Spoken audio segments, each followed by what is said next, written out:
Radhe Radhe friend, जय श्री कृष्ण। कैसे हैं आप सब? उम्मीद करती हूँ आप सब स्वस्थ होंगे, खुश होंगे। ये मैंने लिया है कद्दू, जिसको हम पेठा भी कहते हैं, कोला भी कहते हैं, और आपके यहाँ क्या क्या कहते हैं, इसके क्या क्या नाम हैं, प्लीज़ कमेंट सेक्शन में बताइएगा। तो अभी इसको मैं छील के काट के फिर दिखाती हूँ। ये देखिए, मैंने पेठे के ये जो ऊपर का गूदा होता है ना, ये निकाल दिया है। ये नक्कू है, इसको साइड में कर देंगे। ये देखिए, बीज अगर आप यूज़ करना चाहें तो इनको निकाल के धो के और यूज़ कर सकते हैं। बड़े पौष्टिक होते हैं, बाज़ार से ख़रीद के लाते हैं, बड़े महंगे पड़ते हैं। तो ये देखिए, कई लोग तो इनको है ना छिलके समेत बनाते हैं, लेकिन हमारे यहाँ छिलके समेत कोई पसंद नहीं करता, तो मैं अभी इनका छिलका भी उतार देती हूँ। ये देखिए, ये छील दिए हैं और काट भी लिए हैं। ये देखिए, ऐसे ये 2 पीस बचा के रखे थे। कैमरा मेरा ठीक तो हो गया है, लेकिन अभी इस पर गार्ड नहीं लगाया, तो हाथ में ही रख के मैं इसको बना रही हूँ, क्योंकि स्टैंड में फिर लगाऊंगी। स्टैंड भी ठीक हो गया है, अगर स्टैंड में लगाऊंगी तो ये फिर टूट जाएगा ऐसे ही। तो गार्ड लगवाने के बाद ही मैं इसको स्टैंड में लगाऊंगी, ट्राईपोड में लगाऊंगी। तो देखिए, नुकसान तो बहुत ज़्यादा हो गया। तो मैं इनको भी काट पीट के और बनाते हैं पेठे की सब्ज़ी। ये पानी सूखने के बाद इसमें डालते हैं तेल। ये डाला ऑयल, थोड़ा ही डालेंगे, ज़्यादा नहीं, 1 टेबल स्पून। ये अपने मेथी मसालों के खजाने से निकाली है मैंने मेथी। देखिए, मेथी की खुशबू आने लग गई है भुनने की। तो अब हम डालेंगे थोड़ा सा जीरा। जीरे के चटकने की आवाज़ आ रही होगी, देखिए आ रही है ना, ये देखिए, ये फुटक रहा है। और डालूँगी 2 लौंग, बहुत अच्छा टेस्ट आता है इसका। ये देखिए फ्रेंड्स, ये मसालेदानी है ना, जब इसको खोलते हैं ना तो इसमें से इतनी अच्छी खुशबू आती है। तो जब हम छोटे थे ना, तो नानी के घर जाते थे, तो नानी के स्टोर रूम में से ऐसी खुशबू आती थी, जिसमें उन्होंने मसाले वसाले और किचन का सामान रखा हुआ होता था, और समझ में नहीं आता था कि खुशबू आ कहाँ से रही। तो देखिए, मैंने प्याज काट के और ये प्याज डाल दिया इसमें, ताकि प्याज अच्छे से इसमें पेस्ट देगा।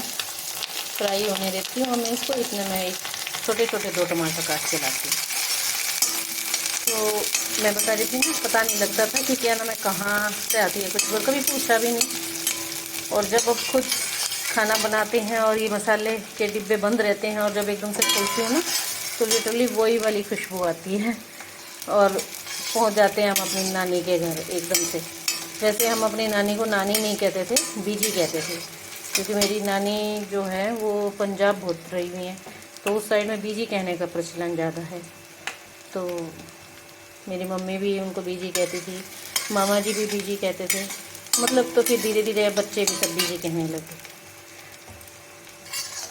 देखिए, प्याज हमारा फ्राई हो गया है, और अब मैं इसमें मैंने ये 2 टमाटर और 2 हरी मिर्च लिए, काटी हैं, तो वो मैं इसमें डाल दूँ।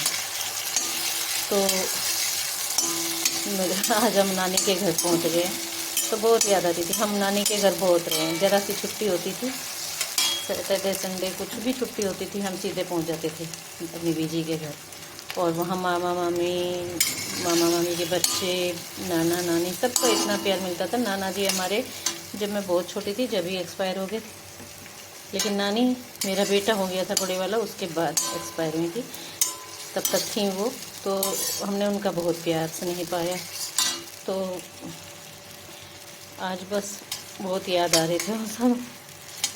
तो यही बात है कि हम पहुंच जाते थे और बहुत शैतानियाँ करा करते थे। शहतूत का पेड़ होता था वहाँ, अमरूद का होता था, ठीक है। एक क्या गार्डन, किचन गार्डन टाइप बना रखा था, तो उसमें क्या नाम है, बहुत सारी सब्जियां, मूंगफली, आलू, ऐसे इस तरह की चीज़ें नानी उगाती थी। नाना जी की ज़्यादा याद नहीं है, लेकिन थोड़ी बहुत झलक याद है। जैसे बरामदे में बैठे रहते थे, पौधों को निहारते रहते थे, बस थोड़ा सा ये है, कोर्ट से आते थे, तो थोड़ी बहुत सीन याद है। ये तो मज़ाक किया करते थे हमारे साथ, बहुत मज़ाक किया करते थे। तो वो चीज़ें अब याद में ही रह गई हैं। अब शादी हो गई है हमारी, तो कितने साल हो गए हैं, अब बन जाते हैं तो जाना आना नहीं हो पाता, लेकिन यादों में हर रोज़ याद आते हैं वो लोग। कहानी सुनाते सुनाते मैं मसाले तो बताना ही भूल गई। इसमें मैंने हल्दी डाल दी है, और अभी लाल मिर्च का पाउडर डाला है, और अब मैं थोड़ा सा नमक डाल दूँगी। ये देखिए, बस ये धनिया पाउडर डाला ये मैंने। तो बस ऐसा ही है, बड़े बुज़ुर्गों का प्यार मिलता रहे, बहुत अच्छा लगता है। अब याद आते हैं, दादी हमारी छोटी उम्र में चली गई थी, तो उनकी भी मेरे को ऐसा ज़्यादा याद नहीं है। तो ये हमारा मसाला गया है भुन, और अब मैं डाल देती हूँ इसमें कोला या पेठा या कद्दू, क्या कहते हैं आप इसे, प्लीज़ बताइएगा कमेंट सेक्शन में। और आप इस सब्ज़ी को और कितने स्टाइल से बनाते हैं ये भी बताइएगा। और इसको मैं मिला लूँगी, मिला के अच्छी तरह से, और ढक के पकने के लिए छोड़ दूँगी। और जब सब्ज़ी पक जाएगी अच्छी तरह से तब मैं आपको दिखाऊँगी। ये हमारी सब्ज़ी बनकर तैयार हो गई है। थोड़ी सी शुगर डाल दूँ। गुड़ खाने से परहेज तो नहीं है, लेकिन कोई पसंद ज़्यादा खास करता नहीं है इसमें, वो ब्लैक सब्ज़ी हो जाती है ना, तो फिर छोड़ देते हैं। तो इसलिए चीनी डाली है मैंने इसमें। सांस फूल रही क्योंकि अभी सिलेंडर ख़त्म हो गया था, तो अभी सिलेंडर चेंज किया है, क्योंकि पानी वाला आ गया फिर बीच में। तो ये काम तो साइड बाई साइड चलते ही रहते हैं घर के, जो दिखते ही नहीं है।